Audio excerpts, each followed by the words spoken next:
Si elle ne veut pas venir récupérer ses affaires, man, est-ce que tu as à vouloir les conserver obligatoirement chez toi?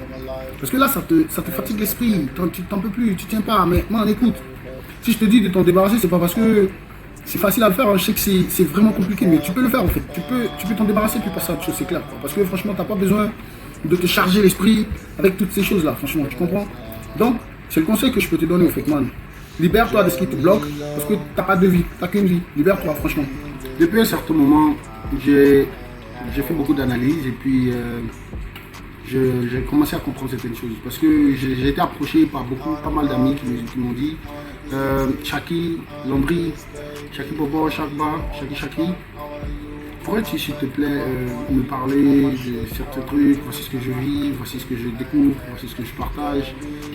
Et pour cela, comme j'ai reçu pas mal de cas dans ce sens, pas mal d'amis, de connaissances, de parents qui parfois, pas que je suis mieux placé pour donner des conseils ou des trucs, non, mais je crois que l'échange d'idées, le partage d'expériences et tout enrichit l'homme. Voilà, c'est pourquoi on dit un vieillard qui a vécu 100 ans n'est pas forcément sage qu'un jeune qui a fait 100 villages.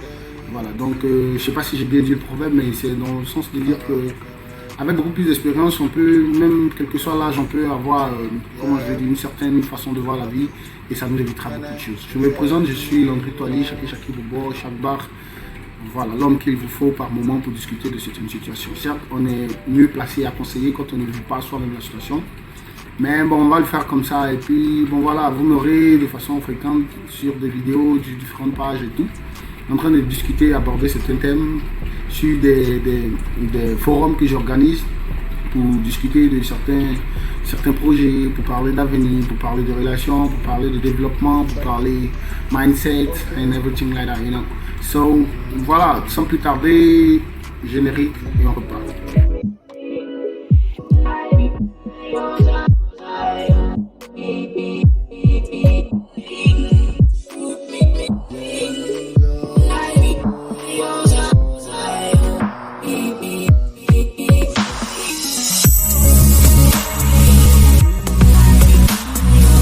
Comme ça, on va parler du cas de monsieur que je vois.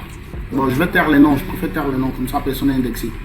Il me dit, Chaki, elle me trouble l'esprit, mais elle ne part pas en laissant quelques affaires. À chaque fois que je lui demande de venir récupérer ses affaires, elle me dit, je peux les jeter ou faire ce que je veux. Pour l'histoire qu'on a vécue, j'ose pas mettre ses affaires dehors parce que je la respecte. Bon, ça c'est rapidement une partie du texte que M. X m'envoie. Mais bon, je vais parler direct et on va se parler. Écoute, M. X et à tous ceux qui ont une situation similaire et tout, vous savez, dans la vie qu'on mène, il ne faut pas se leurrer, il ne faut pas se mentir à soi-même parce que on ne vivra pas deux vies.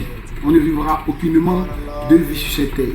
On n'a qu'une seule vie à mener. Donc, et notre génération, la génération actuelle, avec tout ce qui est consommation, avec tout ce qui est produit, avec tous les scandales alimentaires qu'on découvre, on ne dit plus. Avec l'activité sexuelle, la consommation d'alcool, frélaté et tout, on ne dit plus. Et les gens font vieux. Les gens font vieux très rapidement. Donc, évitez de trop stresser. Stresser par moment, il y a un côté positif parce qu'il faut quelquefois stresser pour se booster, pour se motiver, pour avancer, pour être concentré, pour être focus. Ça, c'est une partie positive. On aura le temps de balayer tout ça dans une prochaine vidéo. Mais pour l'instant, pour le cas de M. X, c'est que la demoiselle en question ne vit plus avec lui. Ils vivaient ensemble, ils avaient les bagages et tout, dans les mêmes maisons et tout. Elle a ses affaires, si vous voulez. Et ils ont rompu. Elle a pris une partie des affaires, ça fait pratiquement plus de 1 mois qu'elle est partie, 1 à 2 mois. Et quand il veut passer à autre chose, parce que le fait d'avoir ses affaires avec lui, ça le fatigue, ça le traumatise, donc il veut passer à autre chose. Donc quand il vient voir la demoiselle, il lui dit, viens ramasser le reste de tes affaires, il dit, tu t'en débarrasses, fais ce que tu veux. Ça, c'est une technique de manipulation. Vous savez, vous pouvez faire des recherches sur des techniques de manipulation, les lois de domination, comment je dis, il y a beaucoup de paramètres pour comment je dis ça, pour essayer d'avoir une domination sur l'esprit d'un autre individu. Donc je vais vous dire simplement que, cher frère, la situation que tu vis, on en a vécu aussi. Ou parfois on trouve difficile, de se débarrasser d'une personne qu'on a tant aimée. Et c'est encore plus difficile d'avoir les affaires à la maison. Moi, j'avais proposé une fois à quelqu'un, bah écoute, si tu vois que c'est bizarre, tu déménages. Mais après, c'est tout le monde n'a pas les moyens. Parce qu'on sait tous les loyers en Afrique, on sait les coûts de déménagement, ce que ça coûte et tout. C'est beaucoup de stress encore. Donc, on ne va pas en rajouter en déménageant. Si tu as passé par ses parents pour la ramener chez toi, passe par eux et la ramener chez eux. Si vous n'avez pas la permission, je parle d'un thème de mariage et tout, les parents pour vous mettre en union et que vous êtes confronté à une telle situation, moi je crois que vous pouvez toujours passer par eux pour éviter certains dégâts. Vous savez, avec toutes les lois féministes qui passent, la moindre brutalité peut se transformer en un cas extrême qui va vous créer des problèmes, mener, déranger votre vie professionnelle. Donc évitez la violence, évitez la brutalité, évitez la colère. Non, elle m'a fait ci, donc je vais le porter, mais je vais me fâcher. Non, évitez tout ça. Je vais vous donner un seul conseil. Vous savez c'est quoi? Ça va paraître bizarre et tout. Hein. Mais jetez les affaires. Jetez-les. Vous prenez les affaires et vous les jetez. Si vous ne pouvez pas les ramener chez elle, vous prenez les affaires. Si vous vivez d'un balcon, juste en bas. Si ce n'est pas le cas, devant la porte ou quelque part là, ou dans un magasin juste comment je vais dire, chez les vigiles du bâtiment, chez la sécurité, peu importe. Mais débarrassez-vous parce que le fait d'avoir ces affaires de la maison va vous traumatiser. Et à chaque fois que vous ferez de nouvelles rencontres, si vous devez les ramener à la maison, vous constaterez que c'est comme un blocage. Parce qu'il y a son esprit qui est toujours dans la maison. Oh, il faut que vous vous en débarrassez parce qu'elle vit ailleurs, elle fait autre chose. Elle a d'autres soucis, elle se préoccupe. Peut-être qu'elle vous aime encore ou pas, moi, c'est pas mon problème. Parce que par moment, la femme, quand elle fait ça, c'est qu'elle est en train de découvrir une autre relation qu'elle teste. Et le jour qu'elle va se rendre compte que la relation, elle est bonne, qu'elle peut partir, elle viendra prendre le reste. Mais pendant ce temps, qu'est-ce que vous faites? Là, vous asseoir là, elle dit non, viens chercher tes affaires. Et évitez surtout d'être celui qui toujours relance la conversation dans son sens. Parce qu'elle n'a rien à cirer avec. Elle est déjà peut-être dans les bras d'un autre gars, en train de lui raconter sa mauvaise foi qui va venir prochainement, mais pour l'instant, elle n'a rien à foutre avec vous.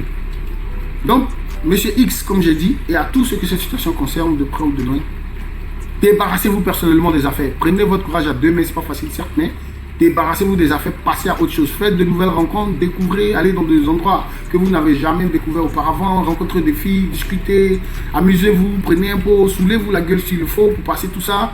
Mais sachez une seule chose, ne recommettez pas les mêmes erreurs pour la seconde fois. Parce que si vous n'avez pas eu le temps d'étudier celle que vous avez déposée à la maison pour la première fois, je crois que la seconde fois, vous devez mieux le faire. Elle peut venir faire quelques jours chez vous à la maison, elle repart, vous vous rencontrez dehors, vous prenez la peine de vous découvrir, faites une semaine ensemble, voyagez, découvrez-vous. C'est vrai qu'il y a tous les comportements qui ne peuvent pas sortir, mais avec un bon esprit de discernement dès le début, vous saurez quoi faire. Donc, pour ne pas être long, on va s'arrêter là. C'était Lambritoali, chaque part, chaque bobo, chaki. Manquez pas de nous laisser des commentaires sur la vidéo et dites-nous aussi si vous avez des cas, si vous voulez qu'on en discute. Certes, peut-être que l'appréciation qu'on apporte sur différentes situations peut être aussi appréciée différemment par vous, mais le plus important serait que vous soyez heureux. Bonne fête de Pâques à vous et puis que Dieu bénisse. Allez, ciao, ciao.